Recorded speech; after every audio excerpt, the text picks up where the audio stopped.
Look at these charming fairy tale cottages. They are the most photographed street in Prague. While the world dreams of transmutating lead into gold and ancient magic, the real history involves cramped quarters and struggling goldsmiths. Discover why not a single ounce of gold was ever produced in this so-called magical alleyway. Every guide who walks you down Golden Lane in Prague Castle will tell you the same story. Tiny cottages, painted in candy colors, stacked against the castle wall like something out of a fairy tale. And in one of them, an alchemist once bent over a furnace, turning lead into gold for an emperor who couldn't stop believing it was possible. You can almost see the alchemist, hunched, sleepless, chasing a secret formula that doesn't exist. But there's a problem. This picture is a lie for tourists. It's in the wrong street. It's in the wrong century.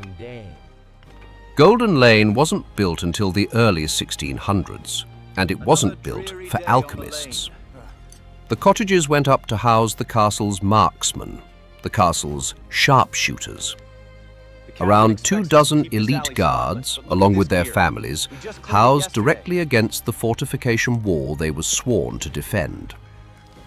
And once you look at the buildings themselves, the secret lab theory falls apart fast. These cottages are barely large enough to stand up straight in, let alone house a furnace capable of serious alchemical work. This wasn't a clandestine operation for the crown. It was strategic military housing, plain and simple, wedged into whatever space the castle wall allowed. In the 17th century, the lane shifted from barracks to workshop. Metal workers moved in. Some of them were goldsmiths, which is likely where the name actually comes from. There was no magic, only metalwork. Many of these goldsmiths weren't chasing philosophical mysteries at all. They were often here to dodge the city's taxes, working the margins in a lane just outside official jurisdiction. So how did a street of marksmen become the legendary home of alchemists? And where did the gold making actually happen? Simple. The golden branding appears to be a savvy 19th century tourism move, attaching a magical name to a picturesque lane to draw in early visitors to Bohemia, at exactly the moment romantic legends were good for business. And the lane picked up real cultural cachet in the 20th century too. Franz Kafka lived and wrote at house number 22 for a time, adding a genuine literary mystique that had nothing to do with gold at all. And the real gold factories?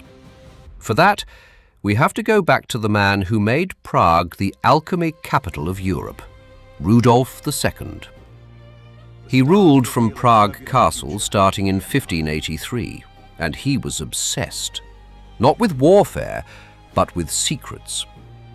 He filled his court with astronomers, collectors, and alchemists, all chasing one thing only: the philosopher's stone, the legendary substance that could turn base metals into gold.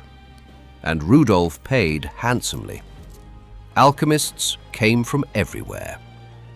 Edward Kelly, the English alchemist, a man whose life deserves its own unbelievable episode, was among the most famous. Rudolf funded them all: workshops, equipment, salaries. This was the world's most expensive science experiment. The real gold factory was the city itself, all of Prague, humming with experimentation, funded by an emperor who believed the next breakthrough was one more experiment away. His laboratories ran inside the castle complex itself and in townhouses belonging to the specialists he funded. Records point to workshops near the Powder Tower and scattered through the castle district. Staffed by men Rudolf paid handsomely to fail over and over at making him rich. And they never made a single coin of gold, not one. Decades of work, fortunes spent, total failure at the one thing they were paid to do. But, as it often happens, By failing to discover one thing, they succeeded in discovering another one. Failed transmutation attempts of hundreds of alchemists laid the groundwork for modern chemistry. Distillation techniques and mineral analysis, laboratory methods, decades of uncontrolled chemistry experiments meticulously documented gave birth to modern-day chemistry techniques. Later generations stripped away the magic in those formulas and handed what remained to actual chemists. The search for the philosopher's stone gave us a rough first draft of the scientific method. So Prague's gold factory never produced any real gold, but helped produce modern science. And why do guides still point at these cottages and tell the alchemist's story? The likely answer is more recent than you'd think. The golden branding appears to be a savvy 19th century tourism move, attaching a magical name to a picturesque lane to draw in early visitors to Bohemia, at exactly the moment romantic legends were good for business. And the lane picked up real cultural cachet in the 20th century too. Franz Kafka lived and wrote at house number 22 for a time, adding a genuine literary mystique that had nothing to do with gold at all. Here's the verdict. This lane never made a single coin of gold. What it made was soldiers, then craftsmen, then eventually a legend, built one enthusiastic tour guide at a time. I'm the Prague historian. If you like this episode, please like and subscribe. There are so many more legends about this city that I want to uncover for you. New episodes every week. Next time, a book so large it takes 2 men to lift it. Written in a single night, they say, by a monk who made a pact with the devil himself. The Codex Gigas, the Devil's Bible. And why the Swedish army risked everything for one manuscript.